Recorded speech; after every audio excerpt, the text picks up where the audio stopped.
Hello everyone, मैं हूं अर्चना कुमारी और आज जो मैं वीडियो आपके सामने लेकर आई हूं इसमें हम लोग डिस्कस कर रहे हैं हमारा हिंदी साहित्य, जो हिंदी लिटरेचर है। यूपीएससी, सीएससी, बीपीएससी, यूपीपीएससी, जितने भी स्टेट बोर्ड्स हैं उन सबका जो सिविल सर्विस का एग्जाम होता है उनमें मेंस एग्जामिनेशन का एक पेपर होता है, ऑप्शनल पेपर। उस ऑप्शनल पेपर में अगर आपका सब्जेक्ट है हिंदी लिटरेचर तो ये वीडियो बिल्कुल आपके लिए ही है। और यहाँ हम लोग अपने वीडियो में डिस्कस कर रहे हैं हिंदी साहित्य का इतिहास। उन सिलेबस में 2 पार्ट में होता है सर हिंदी का सिलेबस, खंड क, खंड ख। तो खंड ख जो है हिंदी लिटरेचर का जो हिस्ट्री है उसको हम लोग डिस्कस कर रहे हैं यहाँ। तो इसके पहले के वीडियो अगर आपने नहीं देखे हैं तो आप उसको जरूर देखें, इससे आपको पता चलेगा क्योंकि हमने इस सीरीज में और क्या क्या डिस्कस किया हुआ है। इसके लिए बेहतर होगा आप मेरे चैनल को सब्सक्राइब करें, इससे कि जब भी नया कोई अपडेट आए तो आप उसको मिस आउट ना करें, आप प्रॉपर अप टू डेटेड रहें। तो चलिए आगे बढ़ते हैं हमारे आज के सिलेबस के साथ। आज का हमारा सिलेबस है हिंदी साहित्य का इतिहास। इसके पहले के 2 वीडियोस में हमने इसको डिस्कस किया है और आज का जो पार्ट बाकी रह गया है, थोड़ा सा पार्ट, उसको हम लोग डिस्कस करने वाले हैं आज इस वीडियो में। तो आज हमारा टॉपिक है रीतिकाल।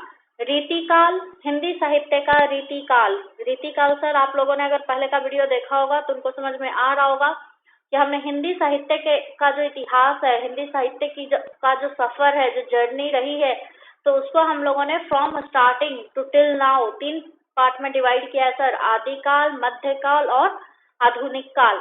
आदिकाल 1050 ईस्वी से 1375 ईस्वी तक, मध्यकाल 1375 ईस्वी से 1900 ईस्वी तक और आधुनिक काल 1900 ईस्वी से सदी से स्टार्ट होकर जो अभी तक चल रहा है सर। तो यह है आधुनिक काल जिसमें कि हम और आप ये पढ़ रहे हैं हिंदी साहित्य का इतिहास। मध्यकाल को हमने 2 भागों में डिवाइड कर लिया था, जिसको पहले पार्ट को हमने नाम दिया था भक्ति काल, दूसरे को दिया है रीतिकाल। भक्ति काल का जो ड्यूरेशन हमने पढ़ा है वो है 1375 ईस्वी से 1700 ईस्वी तक और जो रीतिकाल है ये है 1700 ईस्वी से 1900 ईस्वी तक का समय।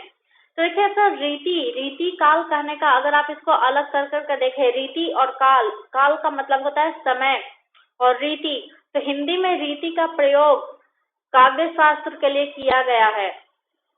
अगर आप उस समय का जो काव्य था उसका सृजन प्रवृत्ति देखेंगे, उस समय जो यूज किया गया उन काव्य रचनाओं में यूज जो हुआ है रस, अलंकार, इन सब पर अगर आप ध्यान देंगे तो आप पाएंगे कि इस समय के काव्य को रीति काव्य क्यों कहा गया है। ये इसलिए कहा गया है क्योंकि इसमें एक प्रॉपर जो होता है ना ट्रेडिशन फॉलो अप हुआ है। सारे कवियों ने इसमें क्या यूज किया है, तो सेम टाइप का रस, सेम टाइप का अलंकार, है ना। तो ये एक कहते ना कि ये हमारा कल्चर सा इसमें बन गया था, कवियों का कल्चर सा बन गया था कि इसमें यही रस यूज करना है। रस कौन सा था? श्रृंगार रस। और अलंकार कौन सा ये लोग यूज करते थे? तो वो था अतिशयोक्ति। तो इन सब चीजों को जब आप ऑब्जर्व करेंगे, डीपली इनको रीड आउट करेंगे, तब आपको पता चलेगा कि इस काल के, इस समय के काव्य को रीति काव्य क्यों कहा गया है ना। तो इस काल के कवियों की एक खास बात और होती थी कि वो आचार्य तो होते ही थे, वो शिक्षक तो होते ही थे, साथ साथ दरबारी कवि भी थे। और ये शायद यही कारण था कि उन्होंने अतिशयोक्ति अलंकार का प्रयोग किया था। देखिए, आचार्य भी थे, दरबारी कवि भी थे। कहने का मतलब क्या था कि इनकी रचनाएं जो होती थी वो शिक्षा प्रद के साथ साथ, ठीक है ना, अपने जो राजा महाराजा होते थे, जिनके दरबार में ये कवि होते थे, जिनके दरबार में ये बैठते थे, रहते थे, उनका ऐश्वर्य गान भी, उनका चटुकारिता करना भी जरूरी हो जाता था, है ना। अब जो राजा महाराजा के दरबार में ये रह रहे हैं, राजा महाराजा इनका देखभाल कर रहे हैं, तो उसका तो गुणगान करना पड़ेगा ना। झूठ मूठ का बड़ाई भी करते थे लोग, बढ़ा चढ़ाकर उसके शौर्य का, उसके रूप का, उसके व्यवहार का, है ना, जनता के प्रति उदारता का, तो बहुत ही बढ़ा चढ़ाकर उसका वर्णन करते थे। इसलिए ये जो दरबारी कवि होते थे वो हमेशा अतिशयोक्ति अलंकार का ही प्रयोग करते थे।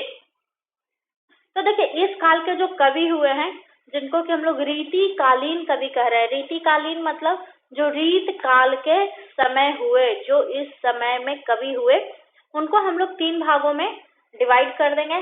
पहला है रीतिबद्ध कवि, दूसरे है रीति सिद्ध और तीसरे है रीति मुक्त। तो देखिए, रीतिबद्ध कवि कौन हुए? जो कि संस्कृत के विभिन्न आयामों का अध्ययन करते थे। मतलब हमारी जो भाषा थी, हमारी जो संस्कृति थी, हमारी जो परंपरा रही है, कहते ना वर्षों वर्षों से जो परंपरा चली आ रही थी, ये उसको डिफरेंट डिफरेंट एंगल से देख रहे थे, उसको रीड आउट कर रहे थे, उसको ऑब्जर्व कर रहे थे, है ना। कहते ना उसको एकदम इतना डीपली रीड आउट कर रहे थे कि उसकी समरी निचोड़ कर लोगों के सामने रख रहे थे। और ऐसा करने के लिए वो लोग क्या करते थे कि वो जो ये सब कुछ पढ़कर, ये सब कुछ समझकर, इससे की गहराई से उसका जो यथार्थ होता था ना, उसको निचोड़ने के बाद उसको वो रस में, अलंकार से, छंद, नायक भेद, इस तरह के जो कहते हैं आभूषणों से उसे अलंकृत कर कर, सुसज्जित कर कर लोगों के सामने रख देते थे, जनता के सामने रख देते थे। इससे क्या होता था कि लोग अपने आप को जुड़ा हुआ महसूस करते थे और उनको एक अलग ही आनंद आता था। तो जब वो इसका आनंद ले रहे होते थे तो साथ साथ जो कवि अपनी बात कहनी होती थी, वो उन कविताओं के माध्यम से ही लोगों तक पहुंचा देते थे। तो ये ऐसे कवि होते थे जो हमारी परंपरा को कैरी फॉरवर्ड कर रहे थे, हमारी जो कल्चर थी, हिस्ट्री का जो कल्चर था, उसको कैरी फॉरवर्ड कर रहे थे, अपने साथ साथ लेकर पढ़ रहे थे। दूसरे हुए रीति सिद्ध कवि। इनका क्या था कि इनका बस एक ये था कि जो चीज प्रूफ हो चुका है, लक्षण ग्रंथ जो होता है, मतलब आपका जो कैरेक्टर होता है, जैसे एक इंसान का स्वभाव क्या होगा, उसका नेचर क्या होगा, तो जब ये लोग उसको एक्सप्लेन करते थे ऐसे, मतलब किसी भी चीज का, किसी भी कविता का, किसी भी भावार्थ का, उसका जो भाव को जब ये लोग, उसके लक्षण को, जब उसके कैरेक्टर को, उसके स्वभाव को, है ना, जब उसको निचोड़ते थे और उससे जो कविताएं निकलती थी, उससे जो काव्य निकलता था, तो उसको कहते हैं रीति सिद्ध। क्योंकि ये ऑलरेडी प्रूफ्ड है, ये ऑलरेडी है कि हाँ ऐसा ही हमारी रीति है, ये ऑलरेडी हो चुका है। जैसे आप बिहारी के दोहे पढ़ें या चिंतामणि की कोई भी काव्य रचना, आप कुछ भी पढ़ लें, आपको इसका बेहतरीन उदाहरण मिलेगा। ठीक है। तीसरे टाइप के जो हुए वो हुए रीति मुक्त कवि। तो रीति मुक्त, देखिए रीति और मुक्त दोनों दो शब्द हैं। मुक्त का मतलब होता है आजाद, बिल्कुल इंडिपेंडेंट, स्वतंत्र। तो रीति मुक्त का मतलब क्या हुआ? जो कि रीति से मुक्त हैं, जो किसी भी तरह के कल्चरल ये जो होते हैं ना रिस्पॉन्सिबिलिटी, उससे बिल्कुल मुक्त होकर, इंडिपेंडेंट होकर इनकी रचनाएं होती थी। इनके ऊपर ऐसा कुछ भी नहीं था कि हमें अपने ग्रंथों का, वेदों के, उपनिषद का, अपने जो संस्कृति है, अपना जो काव्य संस्कार है, उसका किसी तरह से समाज में उसका योगदान देना है, समाज में लोगों तक पहुंचाना है, या लोगों की समस्याओं को अपनी रचनाओं में डालकर उसे लोगों के बीच से थोड़े दूर दूर तक फैलाना है, ताकि लोगों का उसके ओर ध्यान जाए, राजाओं का ध्यान जाए। तो इस तरह की बातें इनके दिमाग में नहीं आती थी। ये इन सब चिंता मुक्त से बिल्कुल मुक्त थे। इनका सिर्फ एक काम होता था, जो उनके दिमाग में आया, जो उनके दिल में आया, जैसी रचना आ गई, वो उसको स्वतंत्र भाव से, स्वच्छंद रूप से लोगों के बीच में रख देते थे। ये बिल्कुल मतलब ऐसा नहीं था कि इटर्नल लव भी दिखाएंगे। वो जैसे भक्ति काल में हम लोग देख रहे थे ना कि भगवान और जनता के बीच, मतलब जो भक्त होता है, भगवान और भक्त के बीच का जो भक्ति वाला वो जो प्रेम होता है, बिल्कुल डिवोशनल, एकदम डेडिकेटेड है। तो वो वाला प्यार से इनको कोई मतलब नहीं था। उस तरह की जो कहते हैं ना प्रेम से इनको कोई लेना देना नहीं था। इनका जो होता था वो होता था व्यक्तिगत प्रेम।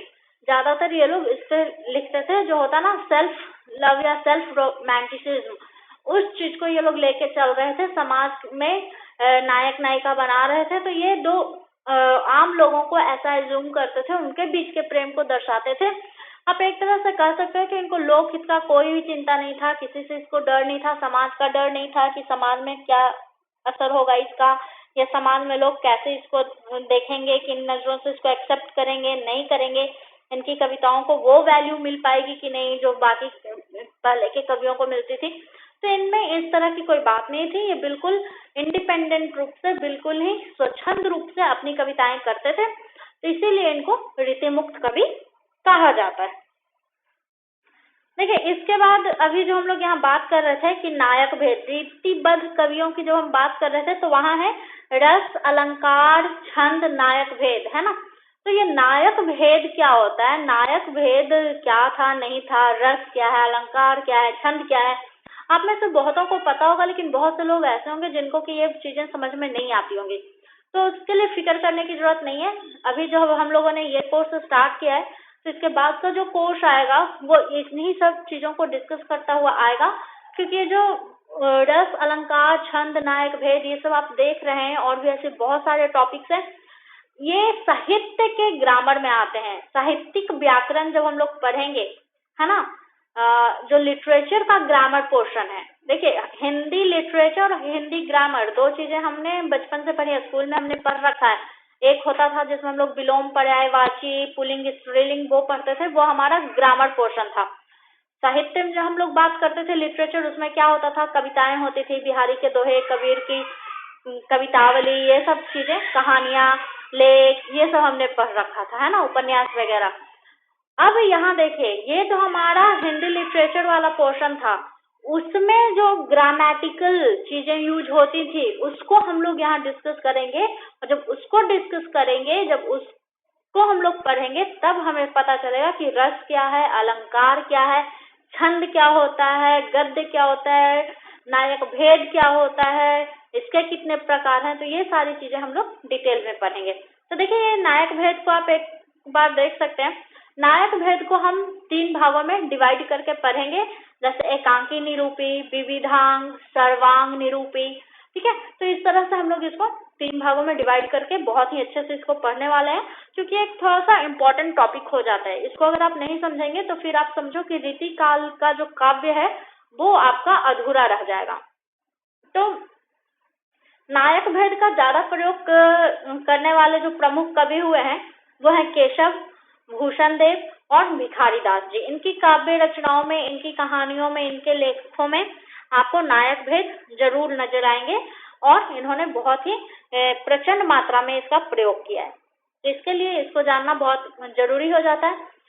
इसके बाद अभी तक देखिए, हमने अब तक आदिकाल और मध्यकाल के दोनों पार्ट, भक्ति काल और रीति काल को डिस्कस कर लिया। अब जो हमारा थर्ड पार्ट बच जाता है 1700 ईस्वी से 1900 ईस्वी तक का, वो है आधुनिक काल। इस आधुनिक काल को हम लोग 2 पार्ट में डिवाइड करेंगे। एक होगा पद्य। पद्य मतलब होता है पोयम, जो पोयम वाली बातें होंगी तो वो है पद्य, और गद्य होगा जो कहानियों वाली बातें थी, है ना। तो देखिए, पद्य और गद्य में जो हम लोग इसको डिवाइड करेंगे, तो पद्य को भी बहुत सारे युगों में डिवाइड किया गया है। बहुत सारे कवि हुए थे, कवियों के का जो युग चला है, उनका जो समय चला है, उस पे इसको डिफ्रेंशिएट किया जाता है, इसको डिवाइड किया जाता है। जैसे भारतेंदु युग, द्विवेदी युग, प्रगतिवाद, छायावादीवाद, प्रयोगवाद, नई कविता, ऐसी जाने कितने मतलब टाइम पीरियड हम पढ़ने वाले हैं आगे के वीडियोज में। दूसरी तरफ गद्य अगर आप देखेंगे तो उसमें उपन्यास, जीवनी, जो कहते हैं ना, बायोग्राफी, कहानी, नाटक, आत्मकथा, है ना, डायरी, अनुवाद, उसमें भी ऐसी ढेरों चीजें हमें पढ़ने को मिलेंगी। तो ये जो काल है, मतलब 1900 से लेकर अभी तक का जो करंट टाइम पीरियड चल रहा है, वहां की बातें जब हम लोग करेंगे तो वो होगा आधुनिक काल। और आधुनिक काल में हमें ये 2 पार्ट नजर आएंगे, पद्य और गद्य। इन दोनों के लिए ही नई वीडियो की सीरीज आएगी, क्योंकि ये बहुत ही लेंदी पोर्शन और बहुत ही इम्पोर्टेंट है। ठीक है, आपका यूपीएससी हो, बीपीएससी हो, यूपीपीएससी हो, एमपीपीएससी हो, या फिर किसी भी अदर स्टेट का पीएससी हो, जो अगर आप दे रहे हैं, आपका सब्जेक्ट है हिंदी ऑप्शनल पेपर, तो आपके लिए बेहद ही इम्पोर्टेंट टॉपिक है। तो इसको हम लोग आगे के वीडियोज में पढ़ने वाले हैं। तब तक के लिए जुड़े रहिए, चैनल को सब्सक्राइब कीजिए, कमेंट कीजिए, लाइक कीजिए, ज्यादा से ज्यादा लोगों के साथ इसको शेयर कीजिए, जिससे कि आपके साथ साथ वो लोग भी बेनिफिट हो, उनका भी कुछ बेनिफिट हो जाए। Thank you, bye bye.